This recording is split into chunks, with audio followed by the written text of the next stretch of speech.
Welcome to the Korea Pro podcast. I'm your host, Chungmin Kim, the editorial director of Korea Pro. And I'm John Lee, the editor of Korea Pro. Join us for a weekly 15-minute conversation as we dive into the most pressing stories shaping South Korea and dissect the most complicated ones for you. From politics to culture, technology to society, we've got you covered. So stay ahead of the curve and never be sidelined again. So get ready for a fresh perspective on South Korea's news. This is the Korea Pro podcast. All right, everyone. Welcome back to another episode of the Korea Pro podcast. It is now Thursday, a little after 3 p.m., December 19th. And there's always something going on in Korea. There's never a boring day. And there was just revelations about how the December 3rd martial law that President Yoon declared could have been even deadlier, much deadlier. Joon Ha, you've been keeping tracks on this for both NK News and Korea Pro. Could you tell us about what has been going on?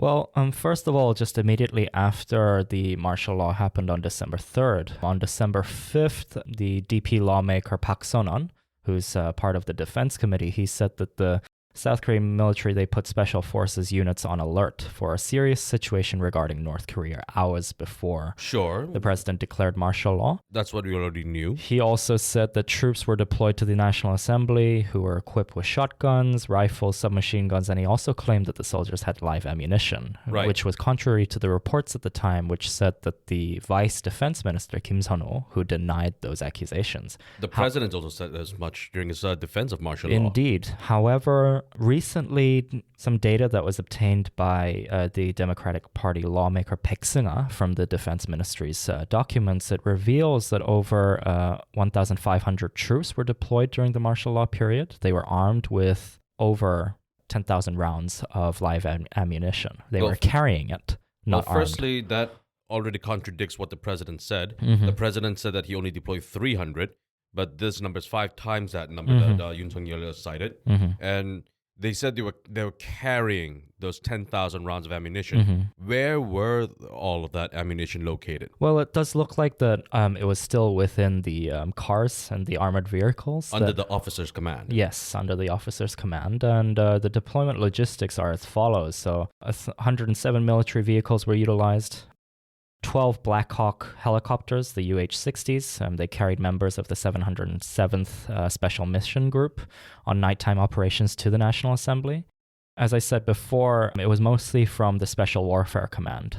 So 707th, the 1st Airborne Brigade, the 3rd and the 9th Airborne Brigade as well, and that totaled to more than 800 members in total. Yeah. Okay, so we have to talk about how this is going to impact, firstly, how the public is going to react to this. Because we saw all those videos, including the Democratic Party lawmaker who was wrestling with one of the soldiers' rifles, trying to get them to leave the premises. But this country also has very long memories of what happened in the 1980s. Mm-hmm. Things could have been deadly. Now, thankfully, no one was hurt or killed that night. But we have to look at the bigger picture and think about how the public is going to react to the military, what kind of trust there will be. A number of senior officers have been suspended from duties or arrested or are being investigated. But what's the public's reaction right now? Well, the public's reaction is confusion and anger. The whole point of the military and the trustworthiness of the military and its whole system, it was still very much not that defined in the public eye, since there was a lot of suicides in the army, there was a lot of accidents in the army that led to young enlistees and conscripts kind of dying and losing their lives. However, when you see all of this revelations come place of live ammunition and whether or not they were blanks and, special mission groups going to the National Assembly to arrest democratically elected lawmakers from their offices, it's something that the public will never, ever accept.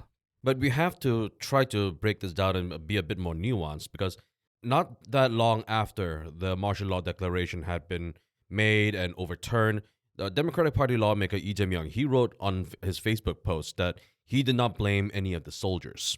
And we also do have to take into consideration that even if it's true that they had 10,000 rounds of ammunition good to go, they didn't end up distributing them. They kept them in their cars under lock and key. Well, it just goes to show that the military is a very different military from the one in the 80s. Thank goodness. Yeah.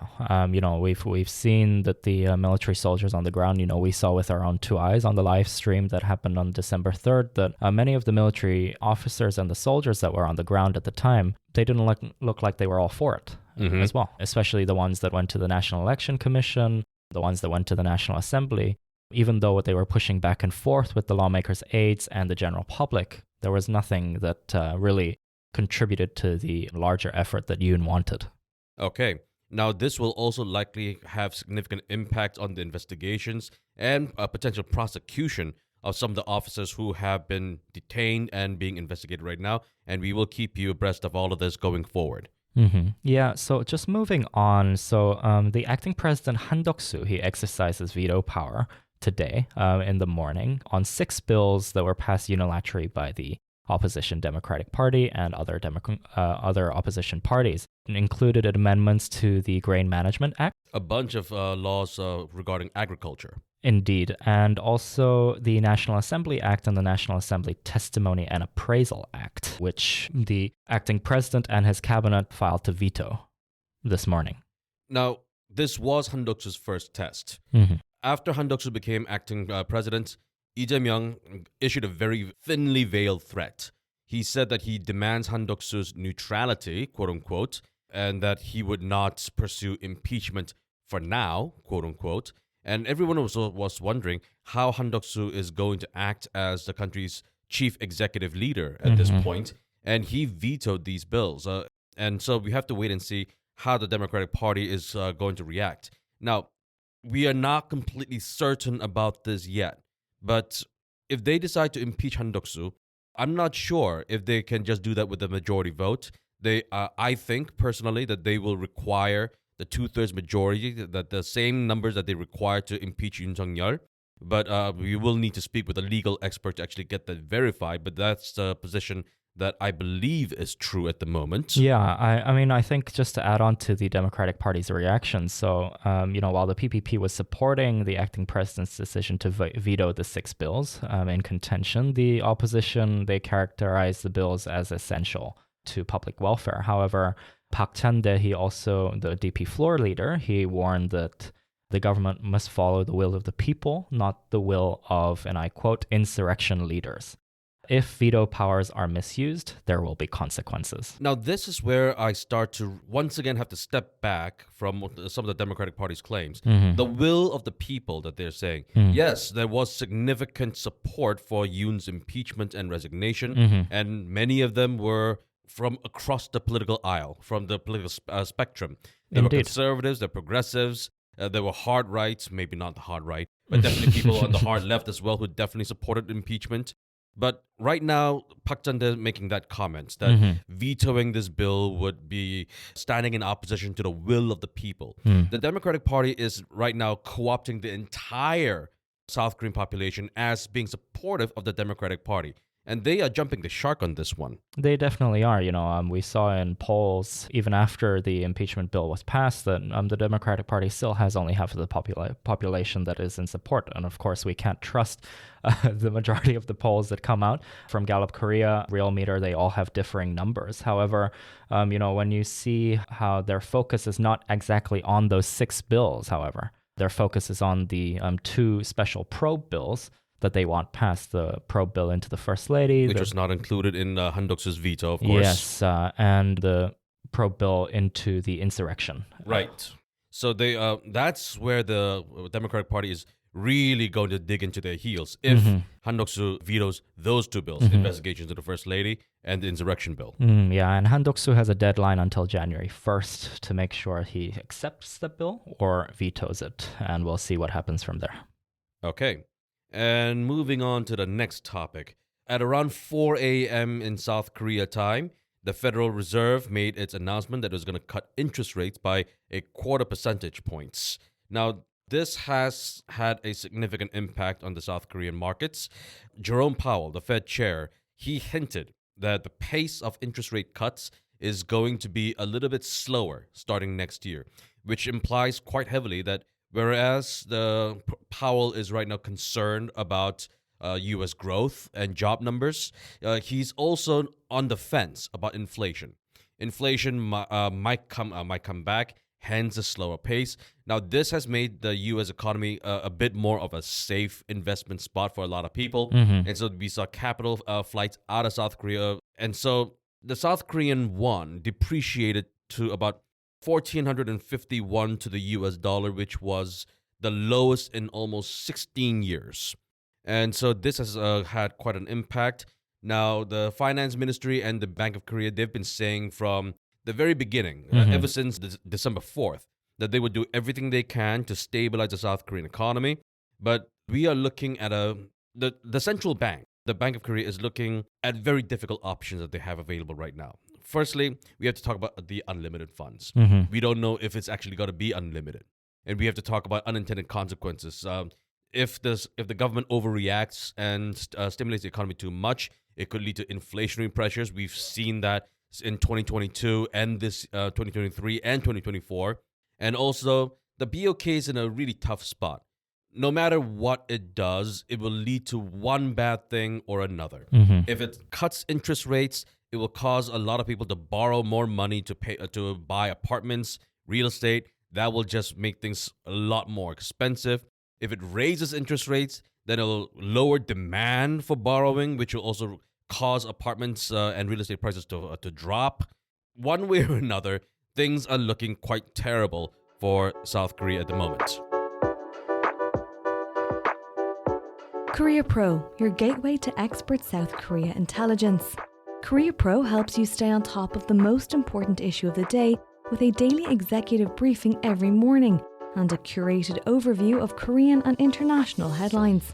Get access to our analysts' comprehensive insights on South Korea's economy, politics, security, and society.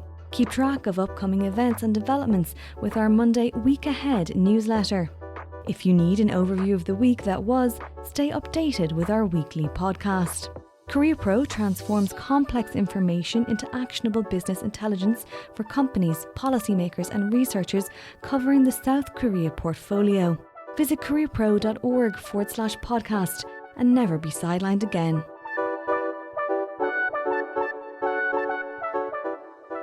Week ahead, there are going to be ongoing investigations by the prosecutors. Now, President Yoon Suk-yeol, he has defied summons from the prosecutors and from the CIO. The CIO stands for the Corruption Investigation Office for high-ranking officials. And he has sent back the summons like as though he was just not home and was not able to receive those letters. But that's not the only thing that we've been seeing. We've also been seeing the same thing from Lee Jae-myung. Lee Jae-myung has also been trying to delay his court hearings as much as possible. Among the court hearings that he has pending, one of them is for handing over cash payments in North Korea to the remittance case to the sum of $8 million. And his lawyers had asked for the judge to be recused. And that's because the judge had been involved in a previous case where the judge ruled the defendant guilty. The defendant was someone who was very closely associated with Lee Jae-myung. And so the lawyers are saying that the judge might be a bit too biased.